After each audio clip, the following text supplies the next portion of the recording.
بسم اللہ الرحمن الرحیم۔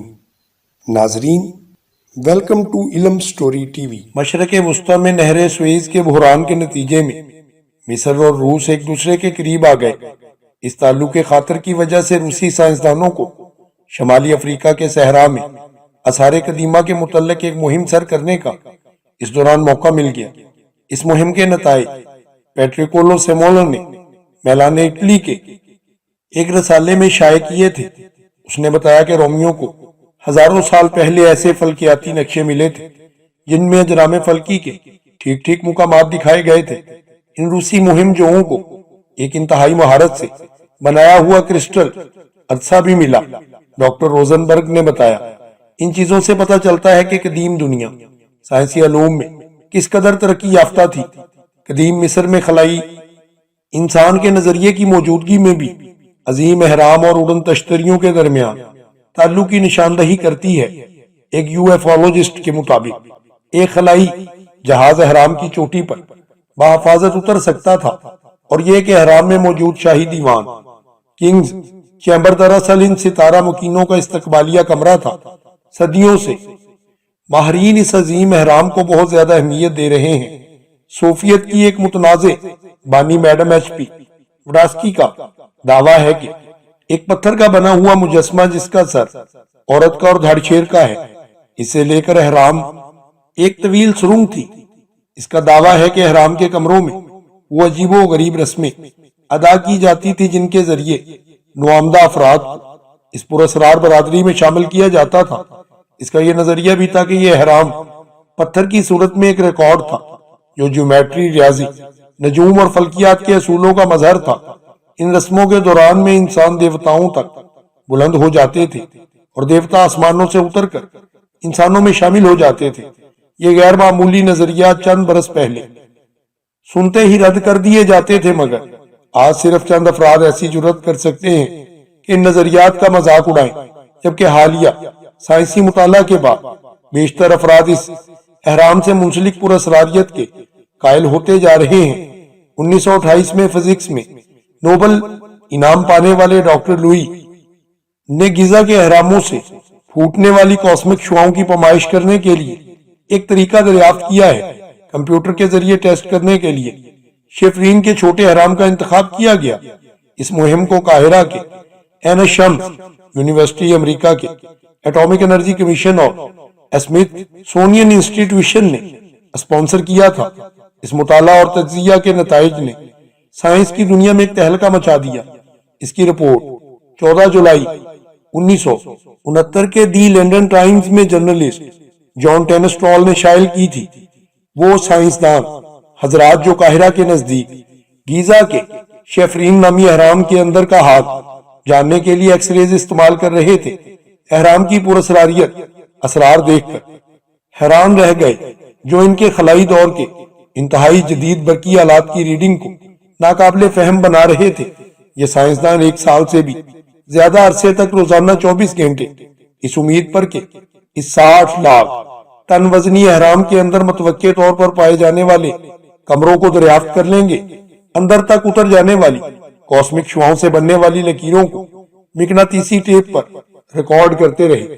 ان کا خیال تھا کہ اگر یہ شعائیں اہرام کے چاروں جانب یکساں طور پر پھینکی جائیں گی تو اہرام کے ٹھوس ہونے کی صورت میں ان کا اہرام کی تہہ میں لگا ڈیٹیکٹر یکساں نتائج ریکارڈ کرے گا۔ ان کا یہ بھی خیال تھا کہ اگر ڈیٹیکٹر کی رینج اوپر والے حصے میں کمرے ہوئے تو وہ ٹھوس حصے پر ڈالی جانے والی شعاؤں سے زیادہ طاقتور شعائیں استعمال کریں گے تاکہ ان کی موجودگی کا پتہ چل سکے۔ $10 لاکھ سے زیادہ رقم اور انسانی اوقات کے ہزاروں گھنٹے اس پروجیکٹ پر صرف کیے گئے، اور چند ماہ قبل جب عین الشمس یونیورسٹی قاہرہ کو اس کام کے لیے IBM 120 کمپیوٹر مہیا کیا گیا تو متوقع نتائج برآمد ہونے کی امید قوی تر ہو چکی تھی۔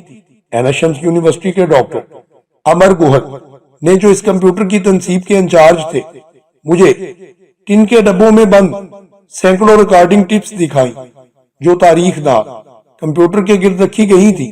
اس نے ہچکچاتے ہوئے بتایا کہ اس قدر جانسوزی کے بعد بھی وہ جیسے کسی اندھیری گلی میں کھڑے ہوئے تھے۔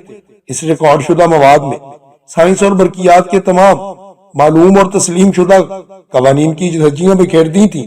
اس نے ریکارڈنگ کا ایک ڈبہ اٹھاتے ہوئے کہا۔ اس نے وہ ٹیپ کمپیوٹر پر لگایا اور کاسمک شعاؤں کی لکیریں کاغذ پر نمودار ہونے لگی۔ پھر اس نے دوسرے روز ریکارڈ کیا ہوا ٹیپ کمپیوٹر میں لگایا، لیکن اس سے ظاہر ہونے والی لکیروں کا حال پہلے ٹیپ کی گئی لکیروں سے بالکل مختلف تھا۔ یہ سائنسی طور پر تو بالکل ناممکن اور ایک انہونی بات تھی۔ ڈاکٹر گوہن نے بتایا کہ بڑے مباحثے کے بعد میں نے ان سے پوچھا، کیا یہ سائنسی معلومات کسی ایسی قوت نے ناکارہ بنا دی ہیں جو انسانی فہم سے بالا تر ہو؟ جواب دینے سے قبل وہ ذرا ہچکچا کر بولا، یا تو اس اہرام کی جیومیٹری میں کوئی سنگین غلطی ہے جو ہماری ریڈنگز پر اس بری طرح سے اثر انداز ہو رہی ہے، یا کوئی ایسا پراسرار ہے جو ہماری فہم سے بہت ہی بالا تر ہے۔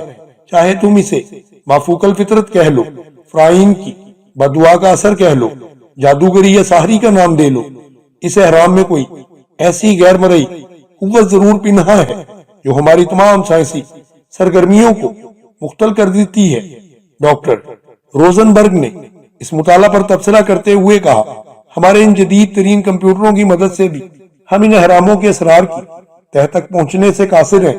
کمپیوٹر کے تمام پرنٹ آؤٹس کو ایک احرامی شکل سے منسلک کسی بہت طاقتور مگر پراسرار قوت نے الجھا رکھا ہے۔ ایک فرانسیسی موسیو بودس نے احرام کا دورہ کرتے ہوئے اس کی راہداری میں ایک بڑا سا ڈبہ دیکھا۔ ڈاکٹر روزنبرگ نے بتایا کہ اس نے دیکھا کہ جو بلیاں اور چھوٹے موٹے جانور ان راہداریوں میں پھنس کر مر جاتے ہیں، ان احرام کے گارڈز اس کنٹینر میں پھینک دیتے ہیں، مگر بودس کو ان مردہ جسموں میں سے کسی قسم کے گلنے سڑنے کی کوئی بو نہیں آئی، حالانکہ اس حصے میں معمول کے مطابق مرطوبیت موجود تھی۔ یہ مردہ اجسام ڈی ہائیڈریٹڈ ہو کر ممی بن چکے تھے۔ بودس فطری طور پر ایک متجسس شخص تھا۔ اس نے سوچا کہ کہیں ان لاشوں کا یوں ممی بن جانا اس احرامی شکل کی وجہ سے تو نہیں۔ چنانچہ اس نے ایک گڑا سوس یعنی بیس کی لکڑی کا ایک احرام بنایا اور اس ماڈل کو رخ شمال کی جانب کر دیا۔ اس نے اس کے اندر ایک مردہ بلی رکھی۔ چند ہی روز بعد وہ بلی ممی میں تبدیل ہو چکی تھی۔ بودس نے اپنے یہ تجربہ بیل کے مغز اور دوسری ایسی جاندار چیزوں پر جاری رکھے جو جلدی گلنے سڑنے کی خاصیت رکھتی تھی۔ جب یہ چیزیں اس خود ساختہ احرام میں رکھی گئیں تو نہ وہ گلی سڑی اور نہ ان کا کچھ بگڑا۔ روزنبرگ نے بتایا کہ بودس نے اپنے تجربات کے نتائج میں ایک رپورٹ کی صورت میں شائع کروائے تو وہ بڑا ہی گمبھیر مگر خاموش رد عمل سامنے آیا۔ سائنسی دنیا کے لوگ احرامی یعنی پیرامڈیٹی کی اصطلاح سے نفرت کرنے لگے، جیسا ایک ایسا شخص جو احراموں سے منسلک پوشیدہ پراسرار قوتوں پر یقین رکھتا ہو۔ انہوں نے اس حقیقت کو ماننے سے قطعی انکار کر دیا۔ اگر کوئی نامیاتی مادہ ان خود ساختہ احراموں میں رکھا جائے تو اس کا کچھ نہیں بگڑتا۔ انہوں نے تازہ مردہ گوشت کی تاخیری بوسیدگی کے سلسلے میں بودس کی دریافت کو یکسر نظر انداز کر دیا۔ انہوں نے یہ نظریہ بھی رد کر دیا کہ احرام کے اندر ڈی ہائیڈریشن اور حنوتیت کا پیچیدہ عمل ظہور پذیر ہو سکتا ہے۔ آہنی پردے کے پیچھے چیکو سلاویکیا میں بووس کی رپورٹ پڑھ کر ایک پراگی براڈ کاسٹ انجینئر نے حیرت سے اپنا سر ہلایا۔ کون ڈربل ایک چیک ریڈیو اور ٹیلی ویژن پہلکار الجھن میں پڑ گیا۔ اس نے اپنے طور پر تجربات کرنے کا فیصلہ کر لیا تھا۔ اپنے فاضل اوقات میں اس نے گتے کا ایک ناپختہ مگر ہو بہو احرام بنایا۔ پھر اس نے بودس کے تجربات کو آزمایا اور دریافت کر لیا کہ وہ فرانسیسی اپنے نتائج اخذ کرنے میں کس قدر درست تھا۔ ڈربل نے واضح کیا کہ احرامی شکل کے اندر کی خلا اور طبیعیاتی کیمیائی اور حیاتیاتی عمل میں گہرا تعلق ہے۔ مناسب شکل و صورت استعمال کر کے ہم اس عمل کی تاخیری اور تعجیلی نظام کو مناسب حد تک کنٹرول کر سکتے ہیں۔ اپنے ان تجربات کے دوران ڈربل نے گتے کے احرام میں رکھے جانے والے مادے کی ساخت میں حیرت انگیز تبدیلیاں دریافت کی۔ اسے پختہ یقین ہو گیا کہ اس شکل کے ساتھ ایک نامعلوم مگر انتہائی طاقتور توانائی وابستہ ہے۔ شاید یہ شکل برقی مقناطیسی لہروں کو اپنی جانب کھینچتی ہے اور یہاں کائناتی لہریں یعنی کاسمک ریز کا اجتماع ہو جاتا ہے۔ اس کا بیان تھا کہ احرام انتہائی توانائی کے ایک قطعی نامعلوم قسم کے اپنے اندر مجتمع کر رہا ہے اور اسے برقرار بھی رکھتا ہے۔ ایک روز جب ڈربل اپنے تجربات میں منہمک تھا تو اس کے ایک ساتھی نے یاد دلایا کہ وہ نئی ریز بلیڈ میں خرید لے۔ حالانکہ چیک کی بلیڈیں اعلیٰ معیار کے فولاد کی بنی ہوئی تھی، مگر وہ بہت جلد ناکارہ ہو جاتی ہیں۔ امریکہ اور انگلینڈ کی بلیڈیں آہنی پردے کے پیچھے دستیاب نہیں تھی۔ چنانچہ ڈربل کے ذہن میں آیا کہ کیا احرام کی یہ نامعلوم توانائی کسی ناکارہ بلیڈ کے کناروں کو دوبارہ تیز اور کارآمد بنا سکتی ہے۔ اگلی صبح ڈربل نے اپنے ریزر میں نئی بلیڈ لگائی اور پھر اس استعمال شدہ بلیڈ کو اپنے چھوٹے سے گتے کے احرام کے اندر رکھ کر احرام کو ٹھیک شمالی جنوبی محور پر رکھ دیا۔ پھر وہ حیران رہ گیا کہ رات ہی رات ان بلیڈ کے کناروں کی اصل تیزی لوٹ آئی تھی۔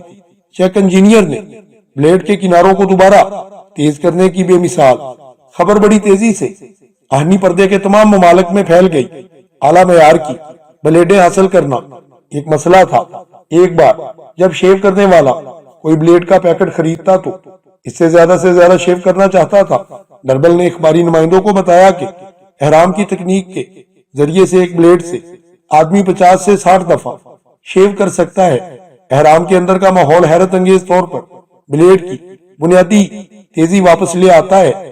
اس نے کہا کہ اپنی اس دریافت کی تجارتی امکانات کے پیش نظر ڈربل نے چیکو سلاویکیا کی حکومت کو پیٹنٹ درخواست دے دی۔ آزمائش کے بعد حکومت نے اسے تحفظ ایجاد کی سند جو تھی اس سے بھی نوازا۔ شیوپس پیرامڈز ریزر بلیڈ شارپنر نامی ایک چیک فرم نے اپنا کاروبار شروع کر دیا۔ تاہم یورپ کا کارخانہ دار چیک کر کے اس احرامی مظہر حقیقت اور افادیت کو تسلیم کرنے سے ہچکچاتے رہے۔ پھر فرانس کے ایک ڈیری فارم کے مالک نے دہی رکھنے کے لیے احرام کی شکل کے ظرف کو پیٹنٹ کرا لیا۔ اس کے گاہک قسم کھاتے تھے کہ دہی کی خوشبو اور لذت دو چند ہو گئی تھی۔ اٹلی میں ایک اور ڈیری نے دودھ کے لیے احرامی کنٹینر کو پیٹنٹ کرایا اور اس غیر معمولی ظرف نے دودھ کی معیار تازگی میں حیرت انگیز اضافہ کر دیا۔ The European Auckland research university نے احرام کے ماڈلوں پر کئی تجربات کیے۔ ہمارے نزدیک اس شکل کی اہمیت زیادہ تھی، ڈاکٹر روزنبرگ نے کہا۔ ہم نے پلاسٹک، لکڑی، شیشے، دھات اور کاغذ کے احرام بنائے۔ ہم نے دیکھا کہ کارآمد ہونے کے لیے ان احرامی ماڈلوں کو شمال جنوبی محور پر رکھنا پڑتا تھا، ورنہ سمت کی ذرا سی بھی غلطی احرام کی توانائی میں کمی کا باعث بن جاتی تھی۔ اگر شمال کی جانب سے سمت میں 5 ڈگری کا بھی فرق پڑ جائے تو احرام کی قوت میں 5% کمی واقع ہو جاتی تھی۔ یہ بڑی غیر معمولی صورتحال ہے۔ ہم ابھی تک اس کے جواب کی جستجو میں ہیں۔ روزنبرگ نے کہا کہ شاید کبھی ہم نے اپنے رہائشی مکان میں احرام کی شکل میں بنانے لگے تو اس طرح ان میں زیادہ آرام دہ اور سود مند ماحول میسر آ سکتا ہے۔ روزنبرگ سوسائٹی ان تحقیقات میں مصروف تھی اور دوسرے لوگ اس امید پر جی رہے تھے کہ شاید کبھی احرام کے اسرار کا معمہ حل ہو جائے۔ 1864 میں اسکاٹ لینڈ کا ایک شاہی ماہر فلکیات اور ریاضی دان پیازی اسمتھ مصر گیا اور شیوپس کے احرام کی پیمائش کی۔ اسمتھ کی ان کاوشوں سے پتا چلا کہ یہ احرام اپنی چوڑائی کے ہر 9 یونٹ کے مقابلے میں 10 یونٹ بلند تھا۔ اسمتھ نے اس بلندی کو 10 سے ضرب دیا، جس کا حاصل ضرب 9,18,40,000 آیا، جو سورج کے گرد زمین کے مدار کا میلوں میں فاصلہ ہے۔ ابتدائی محققین کی دریافت کے مطابق یہ احرام مصر کے ٹھیک مرکز میں واقع تھا، جو قدیم دنیا کے مرکز سے بھی تعلق رکھتا تھا۔ قدیم ترین مقام بتایا جاتا ہے یہ عمارت ہمارے آج کے سیارے کے زمینی سطح پر استدادہ ہے۔ اس بات کی تصدیق کے لیے زمین کے جغرافیائی حالات سے متعلق بڑے وسیع علم کی ضرورت ہے۔ اس حیرت انگیز اور محیر العقول احرام کی تعبیر کا مشاہدہ کرنے کے لیے آج تک سیاحوں کی ایک نہ ختم ہونے والی قطار لگی ہوئی ہے۔ سائنسدان اور سیاح دونوں ہی اس احرام کے معماروں کی غیر معمولی درستگی اور تناسب دیکھ کر مسحور ہوئے بغیر نہیں رہتے۔ مثال کے طور پر دروازوں کی کھڑکیوں کے چوکھٹوں میں لگائے گئے پتھر اس اعلیٰ مہارت سے لگائے گئے ہیں کہ 75 انچوں کے بعد کہیں جا کر ان کی سیدھ میں 1 انچ کے 100ویں حصے کے برابر فرق آتا ہے۔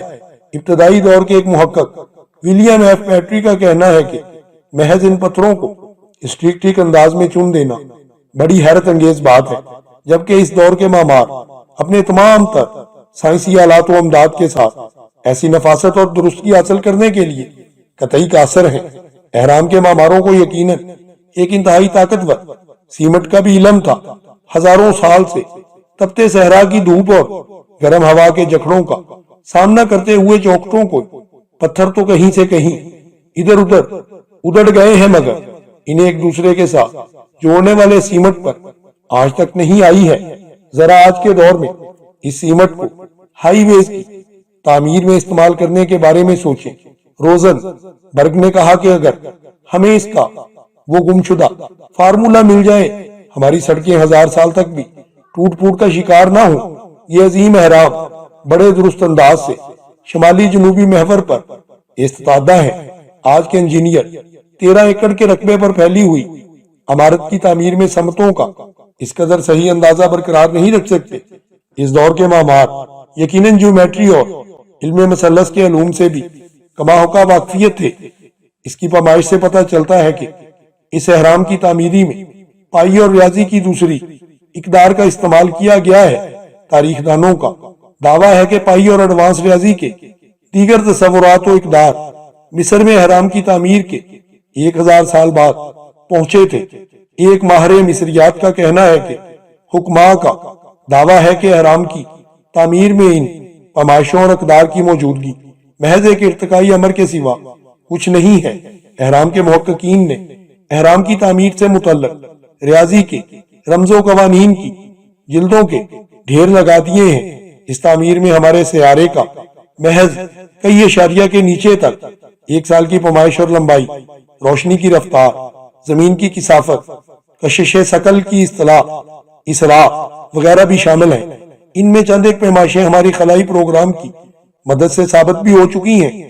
ہماری زمین کے گرد چکر لگانے والے مصنوعی سیاروں نے یہ ثابت کر دیا ہے کہ ہمارے اس کے سیارے کا قطبی نصف تقریباً 3,94,989 میل ہے، اور یہ بات بھی اس اہرام کی تعمیری پیمائش سے مطابقت رکھتی ہے۔